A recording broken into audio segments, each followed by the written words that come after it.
Welcome to Watch Mojo, and today we're counting down our picks for the best movie scenes that should be more iconic than they are. Release the river! We'll only be discussing live-action films, but beware of spoilers ahead. Number 10, The Underwear Walk, Birdman. Hey, aren't you freaking Thompson? Oh, let me get an autograph. Don't be a let me get an autograph. This film from Alejandro G. Iñárritu earned a deserving amount of praise, but it feels like no one ever talks about the underwear walk anymore, and we think they should.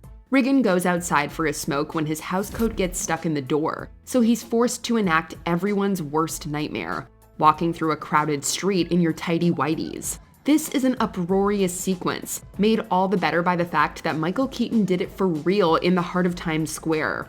Actual tourists became a part of the scene, and the street drummers were hired by the filmmakers to divert attention away from the moving camera.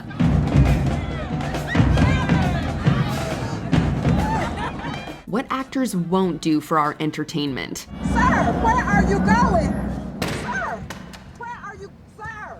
Number 9, The Failed Assassination, Miller's Crossing.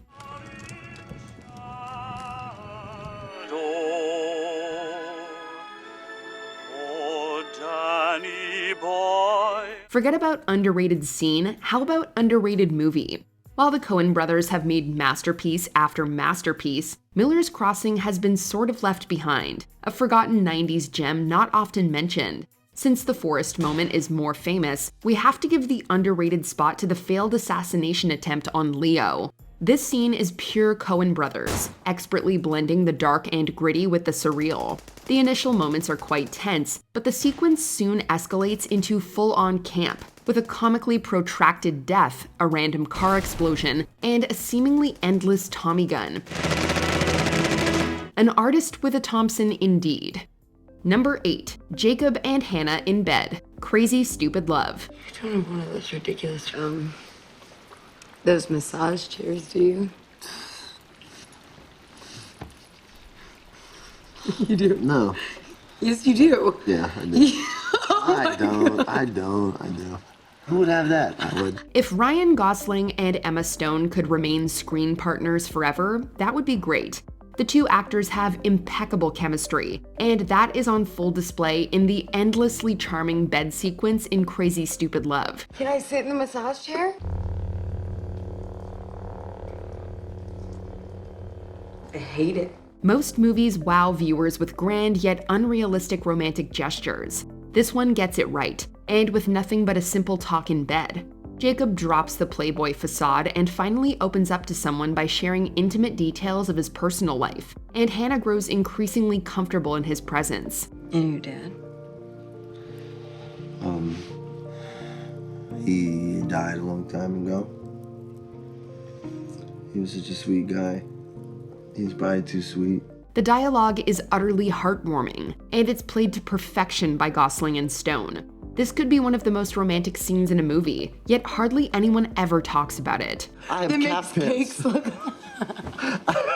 I have pants just for my calves. Calf pants.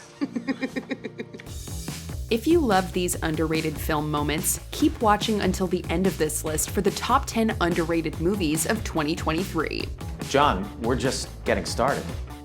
Number 7, Kay tells Michael the truth, The Godfather Part II. I brought the children to say goodbye to you. When it comes to The Godfather Part II, people usually talk about the famous kiss between Michael and Fredo, Fredo's "I'm smart" speech, or his assassination. Come to think of it, this movie really belongs to Fredo. You're my brother, Fredo. You don't have to apologize to me. But if you want to see an absolute masterclass in acting, look no further than the argument between Kay and Michael. I don't want to hear about it. I don't want to hear about it. I don't want to hear about it. Kay unleashes a truth that hits Michael square in the heart, and we watch in complete fascination as Al Pacino turns into another person. I didn't want your son, Michael. I wouldn't bring another one of your sons into this world. We genuinely fear for Diane Keaton's character, and it's this scene that completes Michael's transformation into a ruthless monster. How Pacino didn't get the Oscar is beyond us. You won't take my children. I will. You won't take my children! Number 6, Mac accepts Polly, Juno. Someday you'll be back here, honey. On your terms. This film gets a lot of well-deserved praise for its dialogue, but somewhat ironically, the most touching moment involves no dialogue whatsoever. Juno's father, Mac, initially shows nothing but playful disdain for Polly, presumably believing he's an irresponsible and dweeby teenager. Ollie Bleecker? What? I didn't think he had it in him. I know, right? But by the end of the film, he accepts Polly for who he is, and shows his support with a fatherly touch on the shoulders.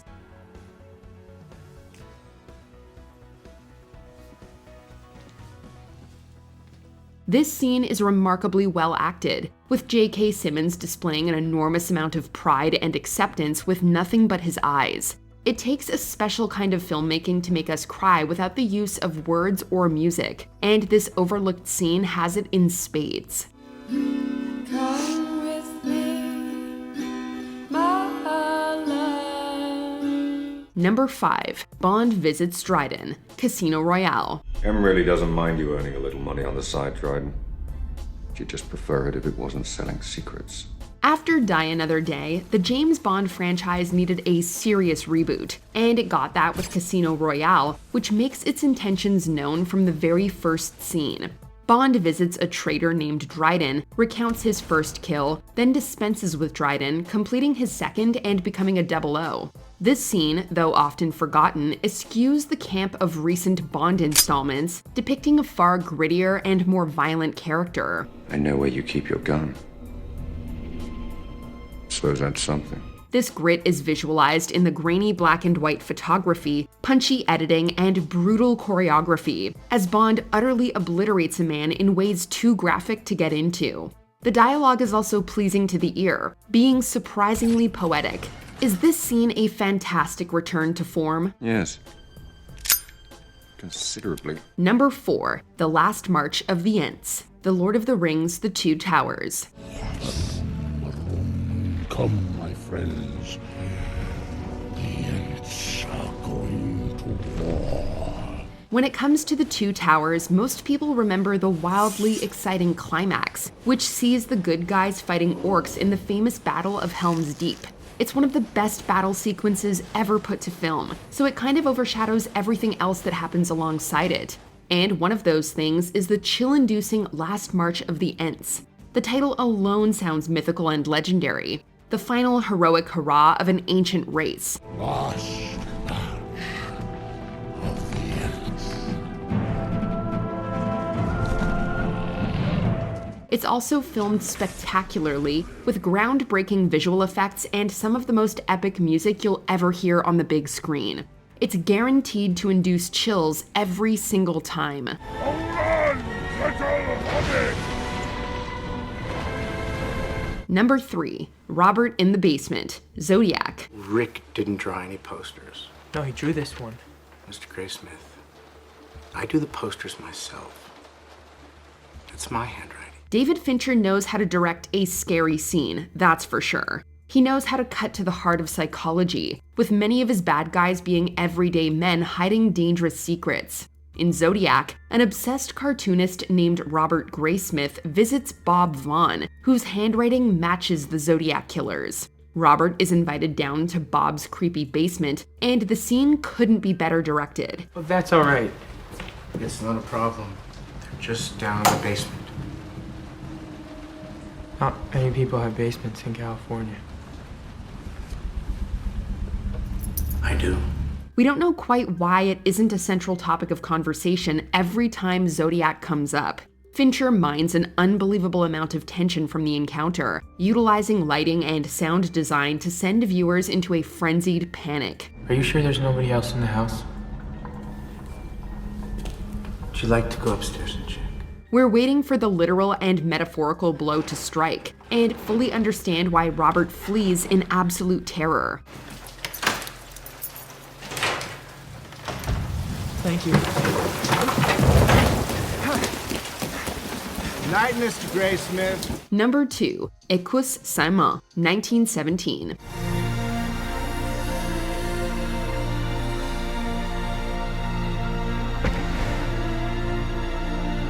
In the brilliant climax of 1917, Will Schofield enters the ruined town of Écosse-Saint-Mand, and viewers enter a state of pure cinematic bliss.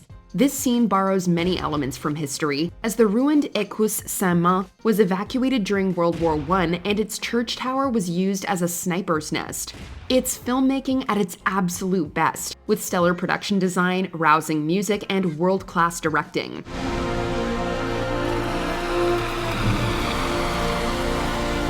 And let's not forget the star of the show, absolutely eye-popping and Oscar-winning cinematography from the legend himself, Roger Deakins. If you ask us, this underappreciated sequence deserves more love, and needs to go down in the annals of war cinema.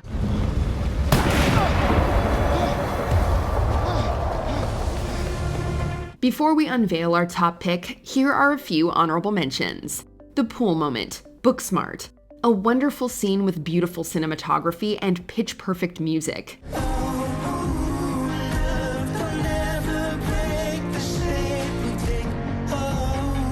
J neuralizes K, Men in Black. A movie about hunting aliens features a surprisingly sweet and wonderfully written farewell. See you around, Jay.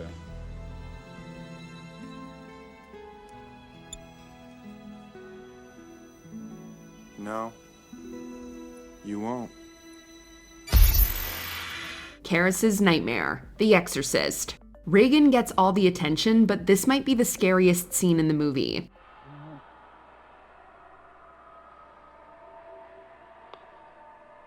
Amélie and the Blind Man, Amélie. This scene beautifully captures the magnetic energy of a big city. Tiens, l'enseigne de la boucherie Chevaline a perdu une oreille. Ce rire, c'est celui du mari de la fleuriste. Il a des petites rides de malice au coin des yeux. Oh, dans la vitrine de la pâtisserie, il y a des sucettes Pierrot Gourmand. The Dunkirk scene, Atonement. Did Joe Wright outdo Christopher Nolan in his depiction of Dunkirk?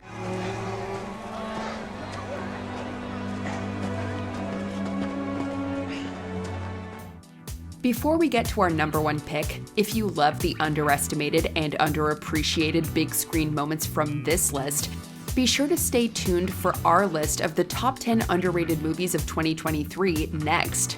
I'll see you later, baby. Number 1, The Bride Kills Bill. Kill Bill Volume 2. You and I have unfinished business.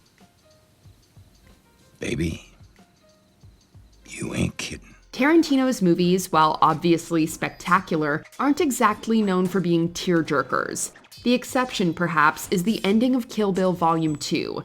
Maybe that's why it tends to be overshadowed. The bride finally does what she set out to do, but it isn't the bloody samurai showdown we expected. Instead, it's a morose, cathartic, and spiritual talk about truth and betrayal. You're not a bad person.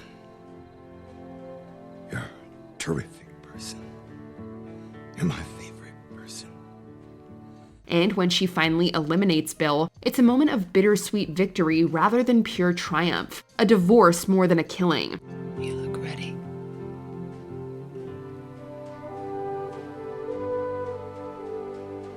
Through his typically rich writing and a radiant performance from Uma Thurman, Tarantino crafts one of, if not the most emotional scene of his career. Did we expect to cry at the end of Kill Bill? No. Did we? Maybe.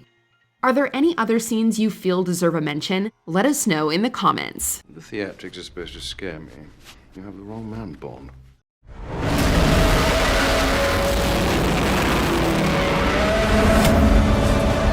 Welcome to WatchMojo, and today we're counting down our picks for the most underappreciated and overlooked films of 2023. That's like a fight club? Well, here's the thing. Yes. Number 10, Guy Ritchie's The Covenant. Let's just say Guy Ritchie's filmography is a mixed bag. Luckily for us, the English director's recent output has been fairly strong, including this action war drama. You're out of your bounds, Ahmed. You're here to translate. Actually, I'm here to interpret. While many were expecting yet another hollow depiction of the Iraq War, Guy Ritchie's The Covenant delivers an impressively crafted and stirring showcase for all involved. Jake Gyllenhaal's Master Sergeant John Kinley is saved in Afghanistan by his interpreter Ahmed, played by Dar Salim. Must have been quite challenging to find me. But after Kinley is sent back to America, Ahmed is left behind. sending him to lead a rescue mission. Trust us, the tension is high with this one, as is the quality of filmmaking. Number 9. Blackberry. There's no question about it. Matt Johnson's Blackberry is a blistering business biopic. Oh my God. The film follows the spectacular rise and fall of the Blackberry cellular phone and the people behind it. It's best we end our relationship with Blackberry. John, we're just getting started. While the true-to-life exploits may differ slightly, the film zips along with entertaining mayhem and some genuine laugh-out-loud moments. It's like the Force. Sorry, have you seen Star Wars? No. Glenn Howerton and Jay Baruchel lead the cast with crackling performances. The snowballing chaos is only elevated by Jay McCarroll's urgent score. It's fall in Blackberry.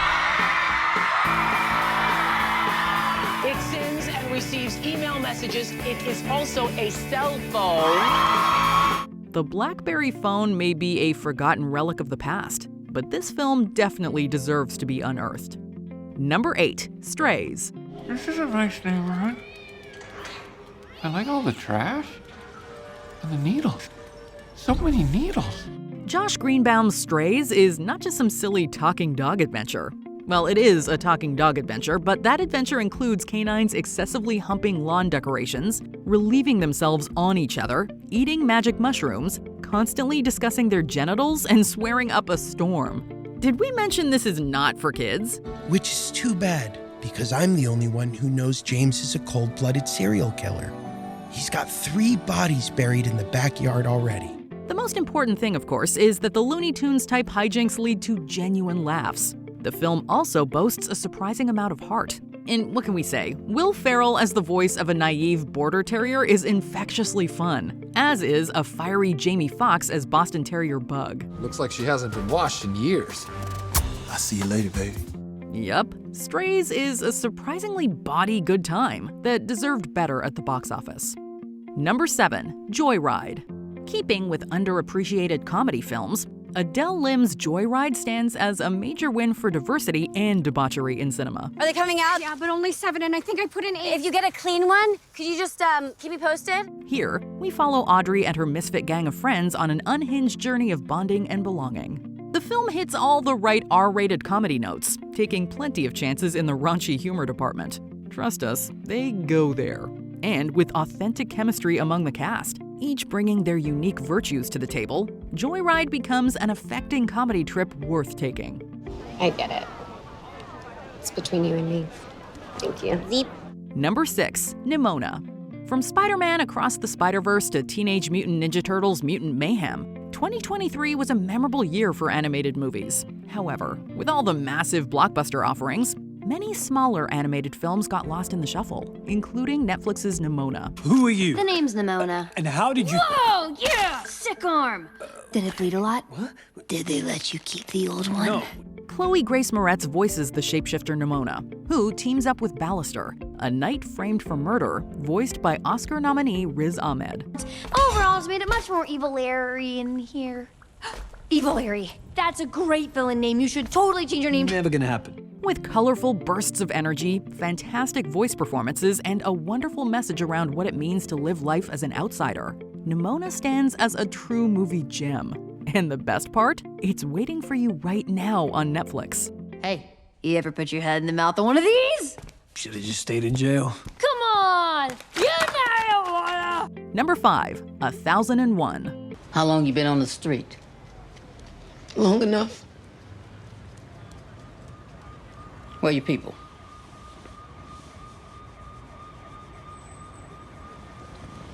Gone. 1001 is incredibly rich and bursting with dynamic performances. More on them in a bit. Firstly, we need to highlight the film's director, A.V. Rockwell. This incredibly skilled picture stands as her feature directorial debut. Rockwell not only showcases every inch of a bygone Harlem with nuanced detail, but directs her talented cast to some truly unforgettable performances. But life goes on, so what? As long as it's your call, right? Who was the one who made the choice? They didn't in that hospital. Think you was my mother? Lower your Tiana Taylor's motherly turn is beautifully complicated, while Josiah Cross's output as her teenage son cuts right to the bone. This depiction of a mother-child dynamic is one that deserves to be seen, if not just for the performances and direction alone. Now hold it right. Hey, talk to me nice. I got this. Number 4. The Royal Hotel. So you're gonna have to be okay with a little male attention. Yeah, we'll be fine. When cash-strapped U.S. backpackers Hannah and Liv take a job in a remote Australian pub, it's nothing but simmering suspense and danger at every turn. Directed by Kitty Green, The Royal Hotel stands as an excellent exercise in cinematic eggshell walking. What's going on? Just having a smile. Soda Siki? What? No, get her out. You only just got in, love. What? No, get her out of the car. It's also an effective gender critique, effectively showing the various power dynamics and workplace misogyny that still exist in the world today. Plus, Julia Garner and Jessica Hennick shine in their respective roles, with Garner being a particularly potent force, not unlike her character in Ozark.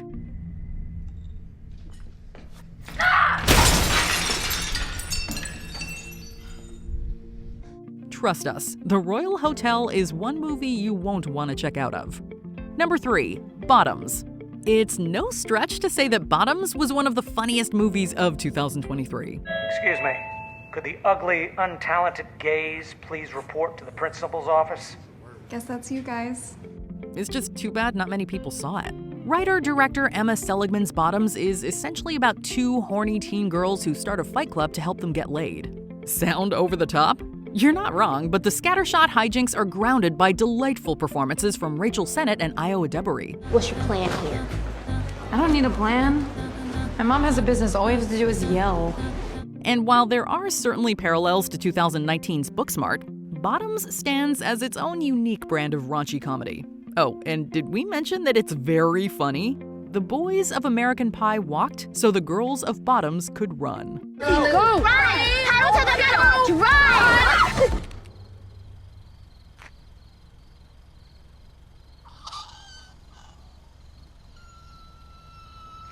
Oh my God! Number 2. When Evil Lurks. If you were to talk to horror connoisseurs about their favorite movies of 2023, you'd likely get an earful of why When Evil Lurks is a must-watch. La iglesia murieron, doña. Murieron. Everyone in the film's rural Argentinian farming community knows the 7 rules for dealing with possessing spirits. When Pedro and his brother Jimmy gather that a man in their region is an encarnado, more plainly a possessed creature, they proceed to fight, then flee, all with calamitous outcomes. Tendríamos que haber huido, ni bien supimos todo esto, tendríamos que haber huido.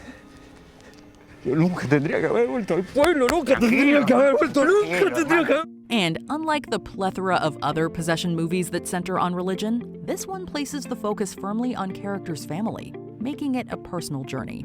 Add in compelling performances and relentless dread, and you've got the most underappreciated horror flick of the year.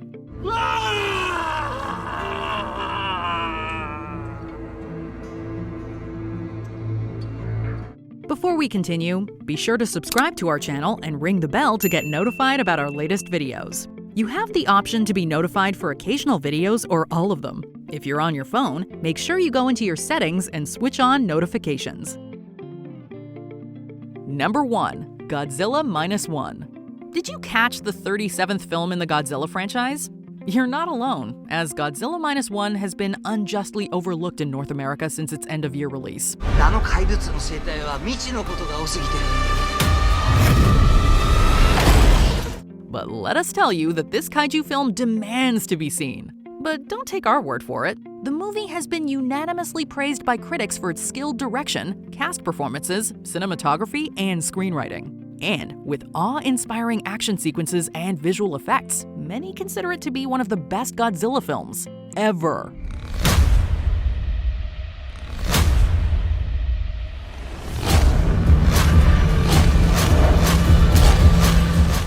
Like the epic destruction on screen, this film deserves to be a huge smash. Did we miss a movie from 2023 that merits a second look? Let us know in the comments. I think that's a good place to maybe wrap up. Did you enjoy this video? Check out these other clips from WatchMojo, and be sure to subscribe and ring the bell to be notified about our latest videos.